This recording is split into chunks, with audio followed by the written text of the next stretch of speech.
I shouldn't have taken that dare. The thought keeps echoing in my mind as I drive down this pitch-black highway at 2 a.m., my headlights cutting through the dense fog that's rolled in from the surrounding marshlands. 3 abandoned cars line the shoulder, their windows dark and empty. I know I should turn around, but the dare keeps pushing me forward. Drive to the old Abbott farm, take a photo of the barn, and come back. Simple enough, they said.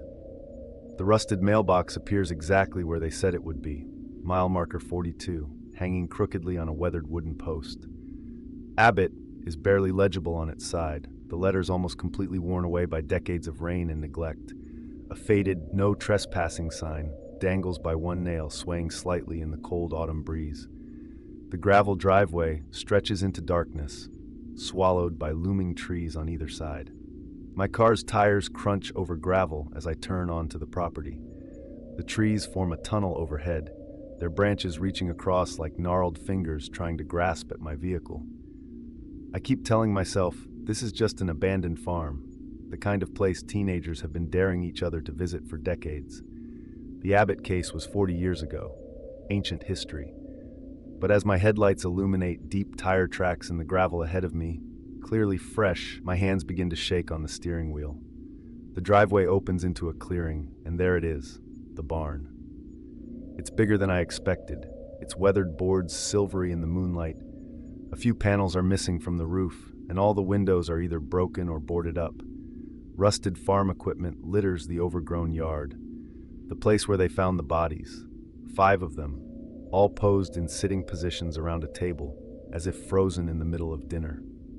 They never caught who did it. I park facing the barn but leave the engine running. The dare only requires 1 photo, and my phone's camera should be good enough. I don't need to get out. I don't need to get closer. But as I raise my phone to take the picture through the windshield, I notice something in my rearview mirror, movement near the barn's main door. It could be nothing, just shadows playing tricks. The rain is starting to fall harder now.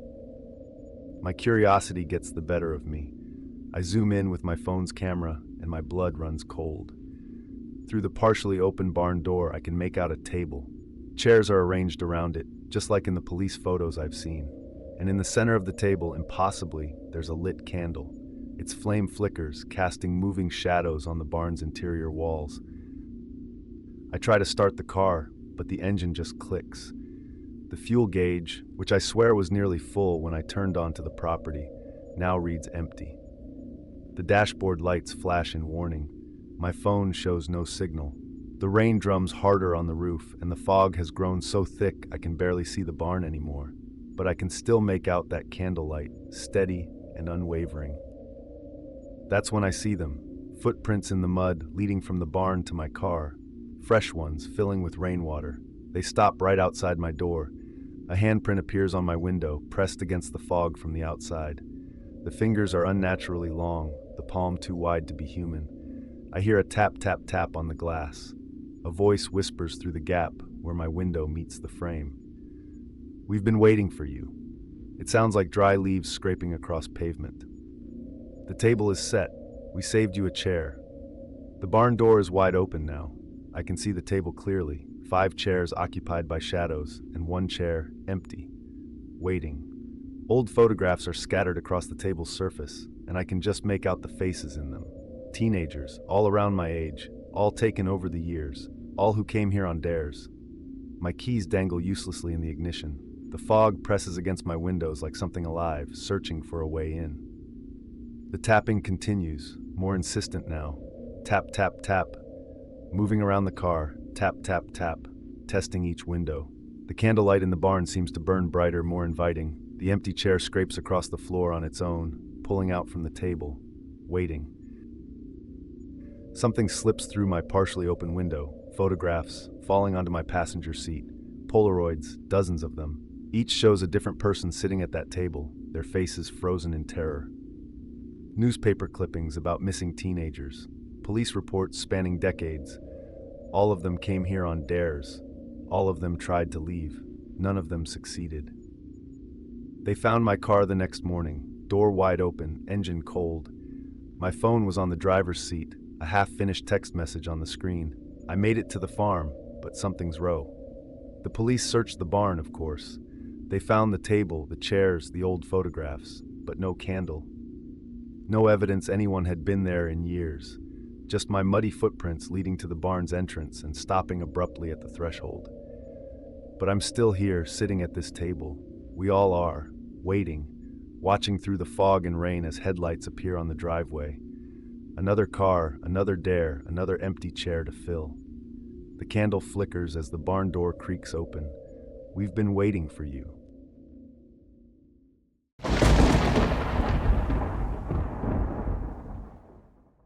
The live stream counter hits 1,000 viewers as I stand before the entrance to the abandoned Northgate subway station. My hands are steady holding the camera, despite what happened to Marcus here last month. Your friend chickened out, they keep typing in the chat. If they only knew. Marcus didn't chicken out, he disappeared.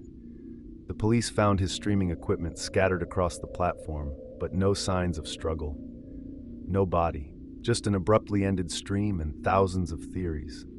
I double-check my equipment one last time, narrating for the stream. Backup flashlights, batteries, first aid kit, rope, and 3 different cameras. The chat scrolls faster now, a mix of excitement and warnings. They've dubbed this the Northgate Station Challenge. Stay in the abandoned station for 3 hours, streaming the whole time. The thing is, nobody has managed to complete it. Not since the station was sealed off in 1989 after that horrible accident, or what they claimed was an accident. The maintenance stairs creak under my weight as I descend. Water drips somewhere in the darkness, creating hollow echoes that bounce off the concrete walls. My headlamp catches the reflection of old emergency exit signs, their red paint peeling like dried blood. The official story was that a train derailed here, killing 12 passengers. But the bodies were never recovered, and the station was sealed within hours. No press allowed, no photographs released. The platform is partially flooded, black water covering the cracked tiles. An abandoned maintenance cart sits on its side, rust eating away at its metal frame. The chat goes wild when my light catches something floating. Just a plastic bag, I tell them. But there's something else in the water, reflections that don't match the movements of my light. Shapes that seem to shift when I'm not looking directly at them.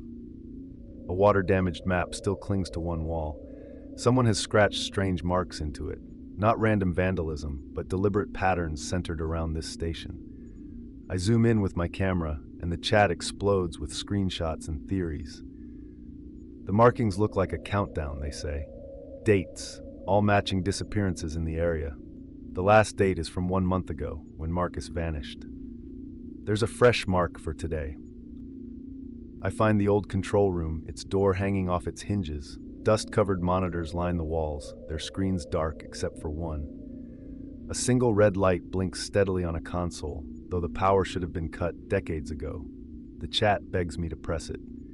10,000 viewers now, all wanting to see what happens. I remember Marcus saying something about a light just before his stream cut out. The button activates a bank of security monitors, their ancient screens flickering to life one by one.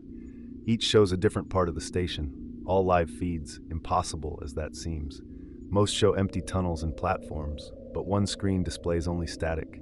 As I watch, shapes move through the static. Humanoid, but wrong somehow.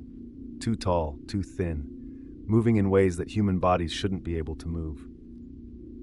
A noise draws me deeper into the tunnels, a metallic screech, like train brakes but distorted.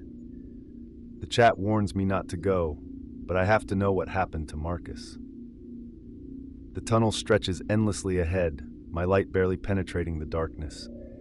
There's a red glow in the distance, pulsing like a heartbeat, the same color as that blinking light in the control room, the same color as the signal light that supposedly malfunctioned the night of the derailment. I find a maintenance room, its door already open. Tools are scattered across a workbench, and logbooks lie open on a desk. The dust covering everything is disturbed by fresh footprints, not mine. The last log entry is dated the day of the derailment, but the ink looks fresh. They're using the tunnels, it reads. Moving between stations, taking people, not just passengers anymore. They're getting bolder. The walls are covered with photographs and newspaper clippings. Construction of the station in the 1960s. Accident reports. Missing persons cases spanning decades, all connected to this station, this line. The chat is going crazy, analyzing every detail I show them. Someone points out a figure in one of the construction photos, impossibly tall, standing in a tunnel entrance. The same figure appears in the background of photos taken years apart, unchanged. An emergency phone hangs on the wall, its cord cleanly severed. There's a dark stain on the handset that I pretend isn't blood. The chat suddenly explodes with warnings. They're seeing something in the tunnel behind me that my camera isn't catching. Movement in the darkness. The red glow is getting closer. My backup cameras begin to fail one by one. The stream stutters. I find an old train car, derailed but largely intact. The windows are broken, the seats torn apart as if something burst out of them from the inside. The same symbols from the map are carved into the walls here. Numbers, dates, names. Marcus's name, freshly carved, my name below it. The stream chat is frantic now, trying to warn me. The messages become jumbled, random letters and numbers. The view count drops to 0, though I know people are still watching. The tunnel fills with the screeching sound again, closer now, metal grinding on metal. My last camera starts to fail, the image breaking apart. I run back to the control room, but all the monitors show static now. Water begins to pool under the door, but it's not water. It's too dark, too thick. The red light on the console pulses faster, matching the rhythm of approaching footsteps. Heavy, deliberate, wrong. They found my equipment 3 days later, scattered across the platform just like Marcus's. The stream footage was corrupted, just static and screaming. But frame-by-frame analysis showed something in the final seconds.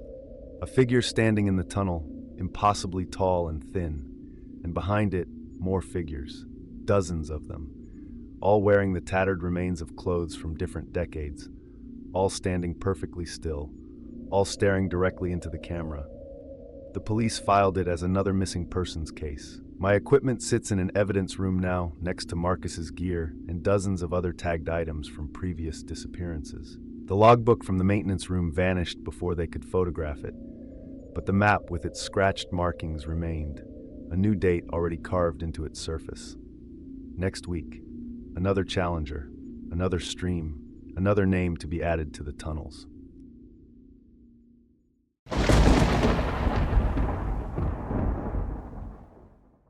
I stand before Unit 248, my new acquisition from a storage unit auction. Got it for dirt cheap, $50, because no one else would bid. They say the previous owner disappeared 3 years ago while clearing it out. Left their car running, coffee still warm on the hood. The security cameras caught them walking in, but never coming out. The police investigation found nothing. The unit's contents have remained untouched since then. The keypad glows red as I punch in my code. A storm is rolling in, and I want to do a quick inventory before it hits. The previous 5 buyers all backed out of their purchases within 24 hours. Never said why. Just forfeited their deposits and disappeared. The facility manager looked nervous when I signed the papers, kept asking if I was sure. He mentioned something about noises coming from inside, but that's impossible. These units are airtight when locked. The door groans open, revealing stacks of carefully labeled boxes and sheet-covered furniture. Everything is organized with obsessive precision. The previous owner was a collector of antiques, specializing in items with history, according to the paperwork. Mirrors line one wall, their surfaces dusty but intact. A leather-bound ledger sits on a small desk, its pages filled with meticulous records of each item's origin. The first item I examine is a Victorian vanity mirror, its brass frame tarnished with age. The ledger entry describes its purchase from an estate sale in 1987. The previous owner noted that all 6 members of the family who owned it had disappeared over 2 decades. Their bodies were never found. There are strange marks on the glass, like someone tried to write something with their finger. When I move, the reflection seems to lag for a fraction of a second. A box labeled Research contains hundreds of newspaper clippings and copied police reports. Each relates to missing persons cases spanning 50 years, all connected to items in this unit. Furniture, jewelry, artwork, each piece linked to unexplained disappearances. The previous owner wasn't just collecting antiques, they were collecting items with patterns, dark patterns. The rocking chair catches my attention next. Hand-carved oak, circa 1902. The ledger notes it was found in a sealed attic room where 3 children vanished in the 1950s. The chair was the only item in the room. As I read, I hear something, a soft creaking behind me. When I turn, the chair is perfectly still, but its shadow on the wall seems wrong. Too long, too dark, moving when it shouldn't. A shelf holds vintage cameras, each tagged with its history. A Leica from a missing war photographer. A Rolleiflex found in an empty apartment. Its owner vanished mid-roll. A Bell & Howell 16mm that filmed only static after its original owner disappeared. One camera's red recording light is on, though it couldn't possibly work. When I pick it up, the viewfinder shows the unit from angles that don't make sense. The ledger's final entries become increasingly erratic. The handwriting deteriorates from precise script to frenzied scrawls. The items are connected. They're not just collecting history, they're making it, creating absences, empty spaces where people should be. I've found the pattern. God help me, I've found the pattern. They know I know. They're waiting for me too. The entry ends mid-sentence. Thunder crashes outside as I reach the final box. This one isn't labeled, just sealed with layer after layer of packing tape. The ledger has no entry for it. Inside I find more photographs. Hundreds of them showing empty rooms, vacant chairs, abandoned cars, places where people should be but aren't. And behind each absent subject, barely visible in the background, shapes that shouldn't be there. Watching, waiting. The facility's security camera footage from the day the previous owner disappeared shows them walking into the unit at 3:47 p.m. The timestamp glitches at 3:52 p.m. When the image clears 5 seconds later, the unit's contents have been rearranged. The mirrors all face inward, forming a circle. The cameras point at empty chairs, and in each reflection, something stands just out of frame. My phone's battery dies suddenly, though it was fully charged. The storm has knocked out the facility's power, but emergency lights still cast sickly shadows through the corridor. The photographs from the box have scattered across the floor in a perfect circle. Each one shows the same thing now, this storage unit, empty except for an antique chair. Today's date written on the back, different handwriting than the ledger, still wet. The mirrors begin to reflect impossible angles of the unit, spaces that can't exist. The camera's viewfinders show the same impossible geometry. In each reflection, each lens, the empty spaces are being filled. Shapes emerge from the darkness between angles. They've been waiting, collecting, creating absences, and I've just solved their pattern. They found my car still running outside Unit 248. Coffee cup on the hood, steam still rising. The security cameras show me walking in at 9:47 p.m. The timestamp glitches at 9:52 p.m. When the image clears, the unit is empty except for a single chair in the center. The mirrors face inward. The cameras point at the chair. The ledger has a new entry in fresh ink, my name, today's date, and below it, blank spaces waiting to be filled. The police photographed everything, cataloged every item.